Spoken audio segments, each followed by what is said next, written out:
बिस्मिल्लाहिर्रहमानिर्रहीम अस्सलाम वालेकुम।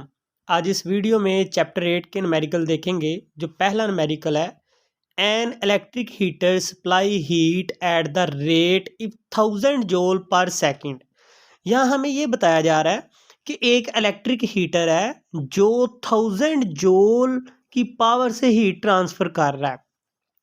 अब ये पावर कैसे पता चला? ये लिखा है जूल पर सेकंड। तो हमारे पास जो सबसे पहले डाटा दिया गया है वो जूल पर सेकंड होता है, पावर का यूनिट। तो इसलिए मैंने लिख लिया 1000 जूल पर सेकंड। और पूछा जा रहा है how much time is required. तो यहाँ हमने टाइम फाइंड करना है, लेकिन पहले जो डाटा दिया है गिवन डाटा में वो लिख लें। ऑफ 200 ग्राम ऑफ वाटर, मतलब इसके अंदर जो वाटर है वो कितना है? 200 ग्राम है।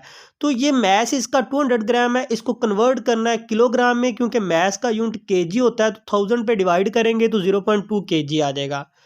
अब हमें ये बताया जा रहा है वाटर फ्रॉम 20 सेल्सियस, मतलब अभी जो हम हीट देने से पहले इसका जो टेम्परेचर था वो 20 सेल्सियस था।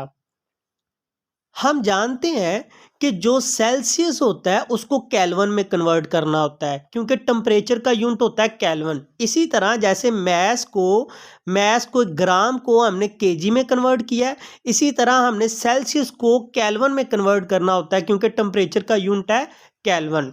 तो केल्विन में कन्वर्ट करने के लिए सिर्फ और सिर्फ जो भी वैल्यू दी होगी उसमें 273 हमने प्लस करना है। तो पहला टेम्परेचर था 20 सेल्सियस। जब हमने इसको हीट दी तो हीट देने के बाद डेफिनेटली इसका टेम्परेचर बढ़ेगा। तो कितना बढ़ गया टेम्परेचर? 90 सेल्सियस। तो इसको भी केल्विन में कन्वर्ट करने के लिए सिर्फ और सिर्फ आपने जो गिवन वैल्यू है उसमें 273 प्लस कर देना है। तो ये हमारे पास टेम्परेचर जो दिया था वो हमने लिख लिया। अब हमसे क्या पूछा गया है? How much time is required. तो हमने टाइम फाइंड करना है। तो यहाँ पे हमें स्पेसिफिक हीट कैपेसिटी की जरूरत पड़ेगी, इसको हम बाद में डिस्कस करते हैं। वैल्यू हमने लिख लिया है, तो हमने फाइंड करना है टाइम। तो फाइंड में हम लिख लेते हैं कि हमने टाइम फाइंड करना है। अब इसके लिए हमें कोई ऐसा फार्मूला चाहिए होगा जिसमें P भी आ जाए और T भी आ जाए, मतलब पावर भी आए और टाइम भी आए। तो उसके लिए ये हमारे पास फार्मूला है। हमने टाइम फाइंड करना है, टाइम तो इस तरफ चला जाएगा, पावर नीचे आ जाएगा। लेकिन अगर हम देखें तो हमारे पास जो वैल्यू है उसमें क्यू नहीं है, तो हमें सबसे पहले क्यू फाइंड करना है। तो क्यू के लिए हमारे पास स्पेसिफिक हीट कैपेसिटी का फार्मूला है C is equal Q over M del T. यहीं से हम Q निकाल सकते हैं। ये जो m डेल टी है दूसरी तरफ जाके इस तरह से मल्टीप्लाई हो जाएगा। अब अगर हमें पहले Q निकालना है, क्योंकि अगर हमने इसका टाइम निकालना है तो पावर तो दी है पहले ही, Q का होना भी ज़रूरी है। तो Q निकालने के लिए हमारे पास मैस का होना ज़रूरी है। तो मैस उसने बिल्कुल ये हमें दिया हुआ है, और साथ में हमारे पास C का होना ज़रूरी है। तो ये रही स्पेसिफिक हीट कैपेसिटी। ये वैल्यू फिक्स है और ये बोर्ड में MCQs भी है। स्पेसिफिक हीट कैपेसिटी ये किसकी है? वाटर की। हमने वाटर की क्यों ली? क्योंकि बात भी तो यहाँ पे वाटर की हो रही है, इसमें वाटर है। तो वाटर की जो स्पेसिफिक हीट कैपेसिटी होती है वो 4200 जूल पर केजी पर केल्विन होती है। ये बोर्ड में MCQs आ चुका है। चलिए वैल्यू तो हमारे पास सारी हैं, हमारे पास डेल टी नहीं है। तो जब T1 T2 दिया हुआ हो तो डेल टी फाइंड करना कोई बड़ी बात नहीं होती। डेल टी फाइंड करने का फार्मूला होता है डेल टी, T2 में से माइनस कर लेंगे T1, क्योंकि T2 बड़ा है। तो हमारे पास बचा 70 केल्विन। तो अब हमारे पास सारी वैल्यू मौजूद है, हम सिर्फ इनकी जगह पे वैल्यू पुट कर देंगे। m की जगह पे m की वैल्यू पुट कर दी, c की जगह c की, और डेल की जगह डेल टी की जगह हमने t की वैल्यू पुट कर दी। और जो फाइनल आंसर आया वो हमारे पास कुछ ये आया। हीट क्योंकि एक एनर्जी है और एनर्जी का यूनिट हमारे पास होता है जूल। तो ये फाइनली हमारे पास जो इसमें वैल्यू पुट करनी थी, q की कमी थी, q हमारे पास आ गई। अब इसमें सिर्फ और सिर्फ हम वैल्यू पुट कर देते हैं कुछ इस तरह से, लेकिन हमने तो t फाइंड करना है। तो t नीचे है, तो t को अगर फाइंड करना है तो t को आपको दूसरी तरफ लेके जाना पड़ेगा, और जो 1000 है वो नीचे आ गया। इसको जब आप डिवाइड करोगे तो हमारे पास फाइनल आंसर आ गया 58.8 सेकंड। तो सेकंड टाइम का यूनिट है, तो हमारे पास फाइनल आंसर आ गया। इसका मतलब ये हुआ कि 20 सेल्सियस से 90 डिग्री पर टेम्परेचर ले जाने के लिए हमें 58.8 सेकंड का टाइम लगेगा। चलिए बच्चे नेक्स्ट देखते हैं। दूसरा न्यूमेरिकल है, उसमें क्या बताया जा रहा है? How much ice will melt by 50,000 joule of heat. हमें यह बताया जा रहा है कि अगर ये हमारे पास जो आइस है, अगर हम इसको 50,000 जूल हीट देंगे तो कितनी आइस जो है वो मेल्ट हो जाएगी। 50,000 हीट देने से कितनी आइस, मतलब हमसे पूछा जा रहा है मैस के बारे में। सबसे पहले देखते हैं जो इसने डाटा दिया है वो लिख लेते हैं। तो हमारे पास यहाँ पे हीट दी है 50,000, तो मैंने लिख लिया Q इज इक्वल 50,000 जूल। ये Q के साथ जो छोटा सा F है ये इसलिए क्योंकि यहाँ बात हो रही है लैटेंट हीट ऑफ फ्यूजन की। इस हीट ने आइस को फ्यूज किया। आप F नहीं भी लिखोगे तब भी आंसर ठीक होगा। अब हमें 50,000 जब हीट दी थी तो कितनी बर्फ इससे पिघलेगी, लेकिन 1 किलो बर्फ को मेल्ट करने के लिए हमारे पास ये लैटेंट हीट ऑफ फ्यूजन है। तो वो भी हमने लिख लिया कि अगर 1 किलो बर्फ हो तो उस बर्फ को सारा मेल्ट करने के लिए इतनी हीट हमें देनी पड़ती है। चलिए हमने फाइंड क्या करना था, हमने फाइंड करना है हाउ मच आइस, मतलब हमसे मैस के बारे में पूछा जा रहा है। तो इसका जो फार्मूला होता है वो हमारे पास होता है HF इज इक्वल Q/M।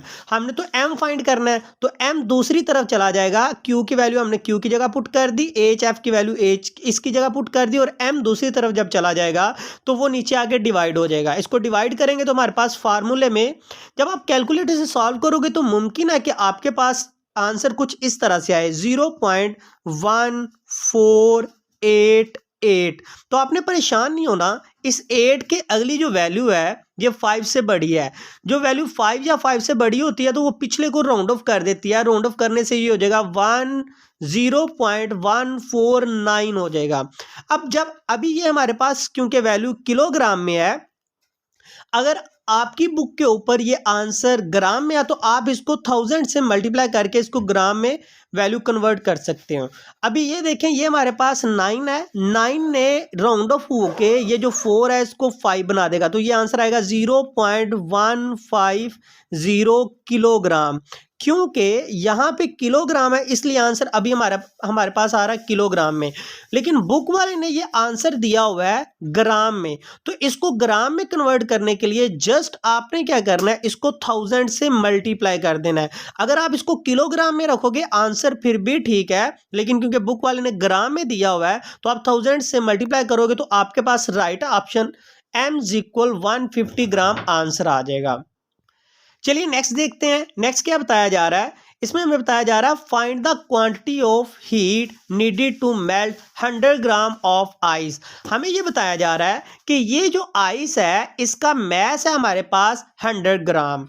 तो अगर हमने इसको मेल्ट करना है, इसका टेम्परेचर हमने 10 डिग्री पे लेके जाना है, तो तब इसमें कितनी हीट हमें देनी पड़ेगी। तो इसको स्टेप बाय स्टेप देखते हैं। सबसे पहले हमें ये बताया गया है कि इसका जो मैस है वो 100 ग्राम है, तो ये ग्राम में है तो इसको किलोग्राम में कन्वर्ट करने के लिए आपको इसको 1000 पे डिवाइड करना पड़ेगा।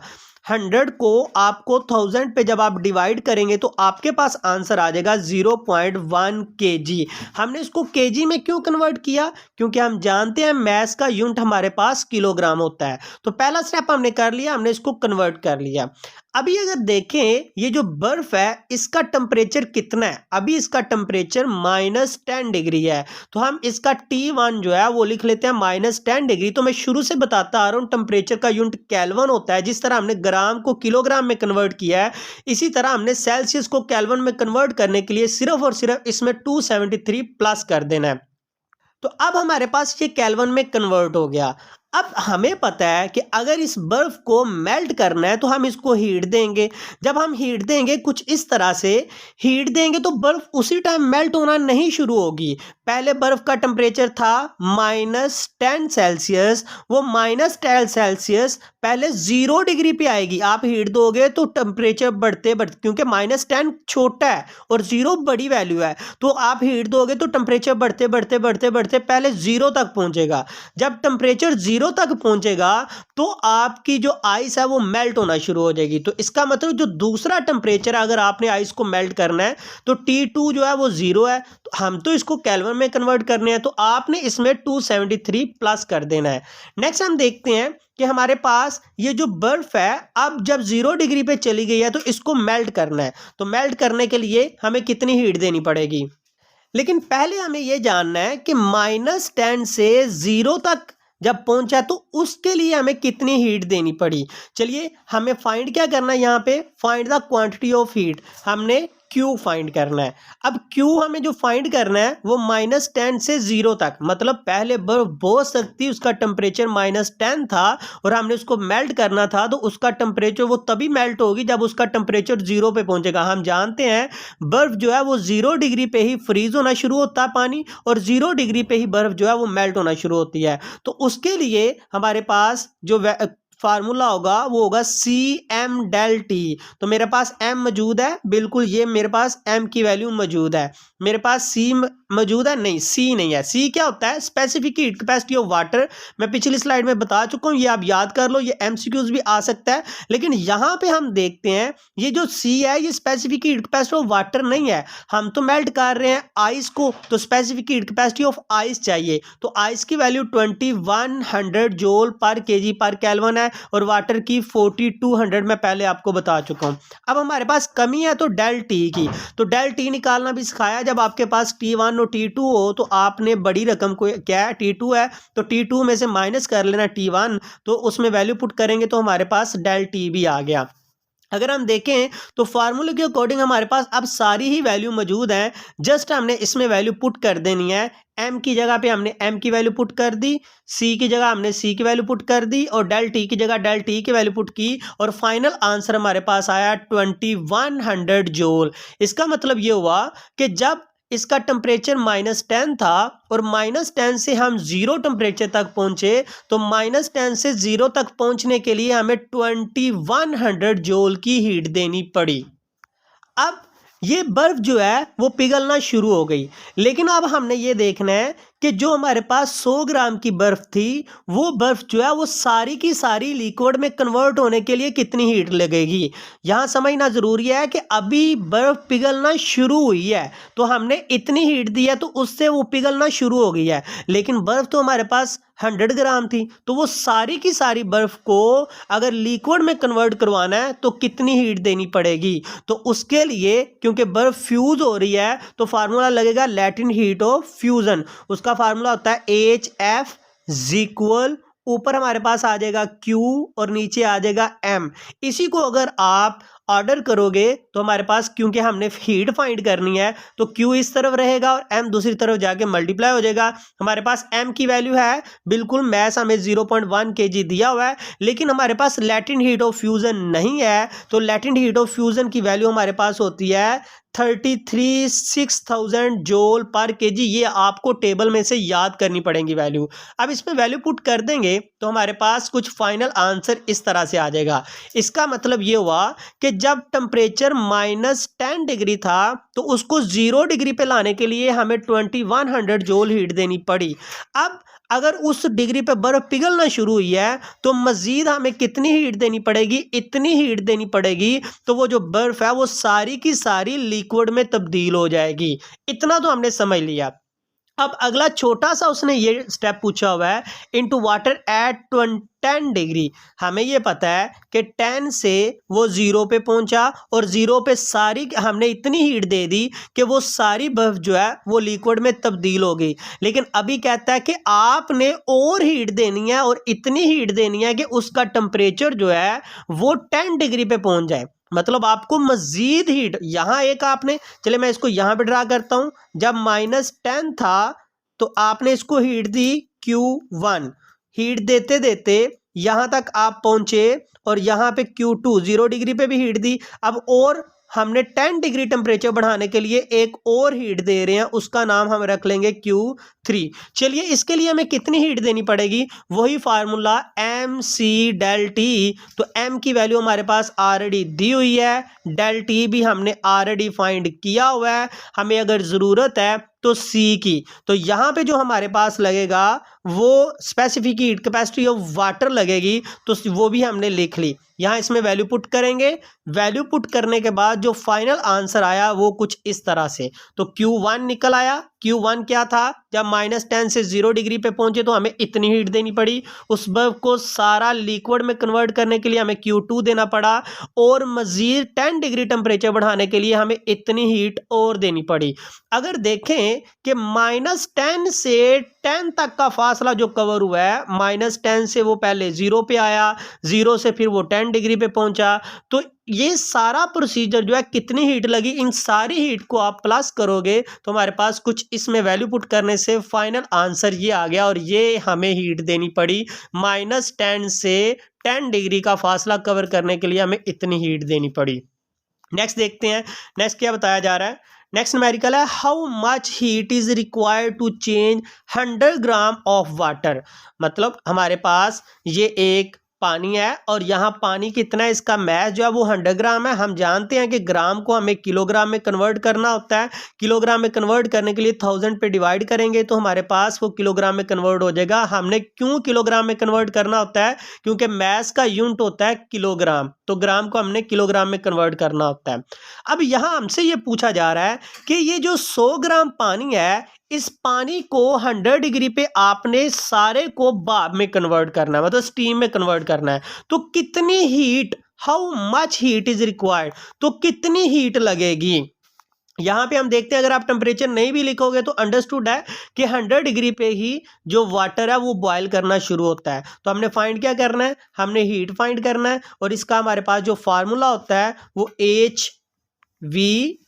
H लिखा है क्योंकि लैटेंट हीट की बात हो रही है, और V लिखा है फ्यूजन की बात हो रही है। फ्यूजन मतलब V लिखा है वेपोराइजेशन की बात हो रही है, क्योंकि हमने इसको स्टीम में कन्वर्ट करना है। और इसका फार्मूला होता है ऊपर हीट, नीचे हमारे पास मैस। हमने यहाँ फाइंड क्या करना है, Q फाइंड करना है। तो Q इस तरफ रहेगा और M दूसरी तरफ जाके मल्टीप्लाई होगा, कुछ इस तरह से हमारे पास फार्मूला बन जाएगा। अब सिर्फ और सिर्फ देखें, अगर तो मैस हमारे पास ऑलरेडी दिया हुआ है, हमें HV की जरूरत है। तो लैटेंट हीट ऑफ वेपोराइजेशन कितना होता है वो हमारे पास ये वैल्यू, ये आपको टेबल से मिल जाएगी। आपने जस्ट इसमें वैल्यू पुट करनी है और आपके पास फाइनल आंसर आप कैलकुलेटर से सॉल्व कर सकते हो। ये हमारे पास फाइनल आंसर आ गया। होप सो बच्चे आपको सारे न्यूमेरिकल अच्छे से समझ आई हैं। फिर भी अगर आपका कोई क्वेश्चन है तो आप कमेंट सेक्शन में पूछ सकते हैं। मिलते हैं नेक्स्ट वीडियो में, तब तक अल्लाह हाफिज़।